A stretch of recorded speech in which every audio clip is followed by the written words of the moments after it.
Madam ఇది recent గా social మీడియాలో చూస్తున్నాము గద్దర్ అవార్డ్స్. ఈ గద్దర్ అవార్డ్ కి సంబంధించి ఏదైతే ఎన్టీఆర్ పురస్కారం చిరంజీవి గారికి రావడం వల్ల కాంట్రవర్సీలు ఎక్కువగా నడుస్తున్నాయి. ఏం మాట్లాడుకోవచ్చు? ఏపీ, తెలంగాణ అంటూ కూడా కంపేర్ చేస్తున్నారు. ఏంటి అసలు?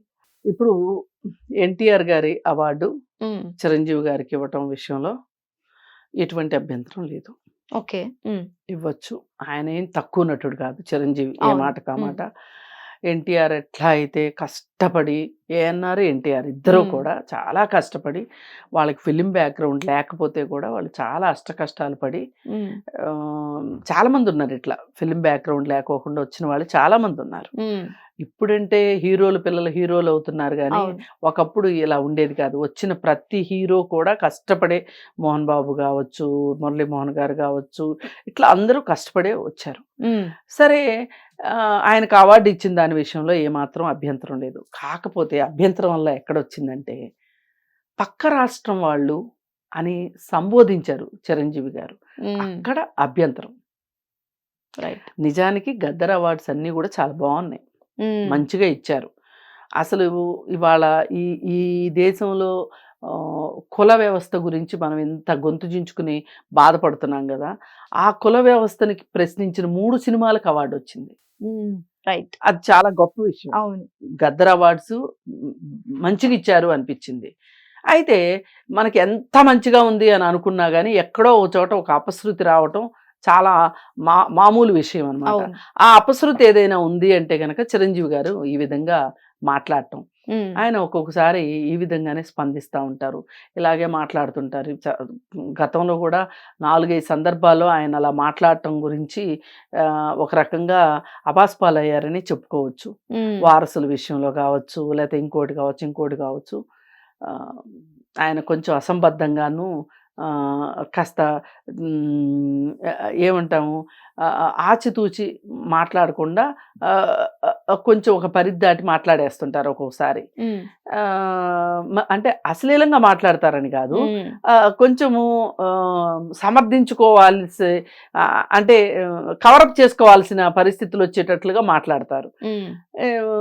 ఉదాహరణకి అక్కడ కూడా అవార్డులు ఇస్తే బాగుండేది, పక్క రాష్ట్రం చంద్రబాబు నాయుడు గారు అని మాట్లాడారు. పక్క రాష్ట్రం చంద్రబాబు నాయుడు గారు నీకు ఇంకాస్త దూరం ఒక రకంగా మాట్లాడతారు. నీ ఇంట్లోనే 2 రాజకీయ నాయకులు ఉన్నారు ఆంధ్రాలో ప్రాతినిధ్యం వహిస్తున్న వాళ్ళు. నీ ఒక తమ్ముడు డిప్యూటీ సీఎం, ఇంకో తమ్ముడు ఎమ్మెల్సీ. ఆ రకంగా నువ్వు చెప్పొచ్చు. లేదు అసలు ఇవన్నీ కాదు, ఆంధ్ర గవర్నమెంట్కి నీ స్థాయికి నువ్వు ఒక లెటర్ రాయొచ్చు. లెటర్ రాయడం ఏం తప్పేం కాదు. ఈయనే ఒకప్పుడు ఏం చెప్పాడు, విమర్శ చెవులో చెప్పు, పొగడతా 10 మందిలో చెప్పు అని చెప్పాడు. మరి మనం చెప్పిన దానికే మనం కట్టుబడి ఉండకపోతే ఎట్లా? ఆంధ్రాలో అవార్డులు ఎందుకు ఇవ్వలేదు? అసలు కందులు ఇదంతా ఇలా ఉంటే మధ్యలో దిల్ రాజు గారి పాత ఇంటర్వ్యూ ఒకటి బయటకు వచ్చింది. దుర్గేష్ గారు మీటింగ్ అని చెప్పి పిలిచారు, మన వాళ్ళు ఎవరూ రాలేదు, మాకు షూటింగ్లు ఉన్నాయని ఎగ్గొట్టేశారు, అందుకని ఆ మీటింగ్ జరగలేదు అని మాట్లాడారు. మరి ఒక మంత్రి స్థాయి వ్యక్తి మీటింగ్ అని చెప్తే రాలేదు అని చెప్పి ఆయన చాలా ఆవేదన వ్యక్తం చేశాడు దిల్ రాజు. మరి ఇప్పుడు మీరేం మాట్లాడుతున్నారు? అవార్డులు ఇవ్వలేదు అని మాట్లాడుతున్నారు. మరి ఆ మీటింగ్కి వెళ్ళుంటే గనక మీరందరూ అవార్డుల గురించి మాట్లాడే పని కదా సీఎం తోటి. స్మార్ట్. రైట్. అసలు ఇవన్నీ కూడా కాదు, సింపుల్ గా ఒకటి చెప్తున్నా, హైదరాబాద్లోనే సినిమా రంగం మొత్తం కేంద్రీకృతం అయి ఉంది. స్టూడియోలు ఇక్కడే ఉన్నాయి, హీరోలందరూ ఇక్కడే ఉన్నారు, హీరోల ఆస్తులన్నీ ఇక్కడే ఉన్నాయి, వాళ్ళ ఇళ్ళన్నీ ఇక్కడే ఉన్నాయి. పేరుకే వీళ్ళు ఆంధ్ర ప్రాంతంలో పుట్టారు కానీ వీళ్ళ స్థిర నివాసాలు, చర నివాసాలు మొత్తం తెలంగాణలోనే ఉన్నాయి. ఉన్నప్పుడు అక్కడేం సినిమాలు ఫ్యాక్టరీ ఏమి లేదు, సినిమాలు ఏమి పుట్టట్లేదు. అప్పుడప్పుడు షూటింగ్ లొకేషన్స్ బాగుంటాయి కాబట్టి షూటింగ్లు చేసుకుంటారు తప్పితే మొత్తం అన్ని ఇక్కడే ఉన్నాయి. డబ్బింగ్ స్టూడియోల దగ్గర నుంచి, ఆ స్టూడియోల దగ్గర నుంచి, ఈ స్టూడియోల దగ్గర నుంచి మొత్తం ప్రివ్యూ థియేటర్లతో సహా హైదరాబాద్లోనే ఉన్నాయి. అలాంటప్పుడు అసలు 2 అవార్డులు ఎందుకు? తెలుగు అవార్డ్స్ అని ఇచ్చేసుకుంటే అయిపోతుంది కదా. ఇప్పుడు ఒకవేళ అక్కడ సినిమాలు తయారైనా తెలుగులోనే ఉంటాయి. ఇప్పుడు ఆంధ్రప్రదేశ్కి ఏం వేరే భాష లేదు కదా, అక్కడ తెలుగే ఇక్కడ తెలుగే. అలాంటప్పుడు 2 అవార్డులు ఇవ్వాల్సిన అవసరం ఏముంది? ఒక సంవత్సరం ఇక్కడ ఇవ్వచ్చు, ఇంకో సంవత్సరం అక్కడ ఇవ్వచ్చు, సంయుక్తంగా ఇచ్చుకోవచ్చు కదా. అవును. ఏమి బద్ధ శత్రువులు కాదు కదా తెలంగాణ ఆంధ్ర. అంటే ఇట్లాంటివన్నీ ఆలోచించడానికి కొంచెం ఇంగిత జ్ఞానం ఉండాలి, మనసు పెట్టాలి. ఇవాళ ఎవరికి వాళ్ళకి అదే దాసనారాయణరావు గారు లాంటి ఆయన ఉంటే గనక ఖచ్చితంగా ఇలాంటి ప్రతిపాదన చేసి ఉండేవాళ్ళు. అక్కడ ఒకటి ఇక్కడ ఒకటి ఎందుకురా అబ్బాయి, సంయుక్తంగా అవార్డులు ఇచ్చుకుందాము అని. ఇప్పుడు వాళ్ళకి ఎవరికి అంత తీరిక ఓపిక లేదు. ఎంతసేపు ఆస్తులు సంపాదించుకోవాలి, 70 ఏళ్ళు వచ్చినా గానీ కుర్రేషాలు వేయాలి, హీరోయిన్లతో డాన్సులు వేసుకోవాలి, వయసుకు తగ్గ ఆలోచన కానీ, వయసుకు తగ్గ పనులు కానీ, వయసుకు తగ్గ సినిమాలు కానీ చేసే ఉద్దేశంలో లేరు. నేను ఇంకా ఏమి పిల్లేషాలు వేస్తే నాకు డబ్బులు వస్తాయి అని ఆలోచించడం, ఆస్తులు పెంచుకోవటం తప్పితే వేరేది ఏదీ లేదు. అందుకే ఇదంతా జరుగుతుంది. ఈరోజు చిన్న సినిమాలకు బతికే పరిస్థితి లేదు అని మాట్లాడుతున్నాం. దానికి గురించి ఎవరు మాట్లాడరు. చిన్న దర్శకులు బతకటానికి లేదు. ఈ ప్రాంతం నటులకి అవకాశం లేదు. బాంబే హీరోయిన్లు తీసుకొచ్చుకుందామా, కన్నడ హీరోయిన్లు తీసుకొచ్చుకుందామా, అది తప్పితే వేరే ఏమీ లేదు ఆలోచనలో. థియేటర్లన్నీ ఓ 4 చేతిలో ఉంటాయి. హై బడ్జెట్ సినిమాలు తీయటము, అవి వారం రోజుల్లోనో 10 రోజుల్లోనో డబ్బులు పిండేయాలి. బెనిఫిట్ షోలకి టిక్కెట్లు పెంచుకోవటం ఎట్లా,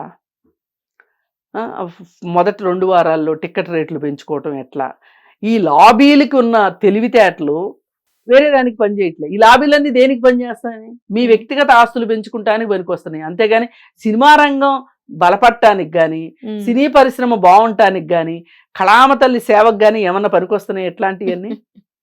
లేదు అస్సలే.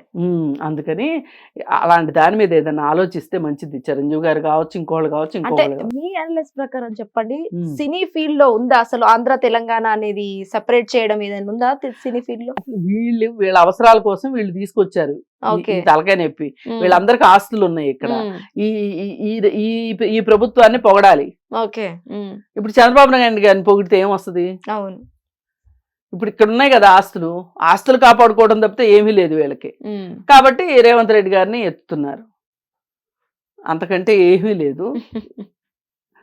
సొంత లాభం అంతే. కాకపోతే సొంత లాభం ఉంచుకోండి.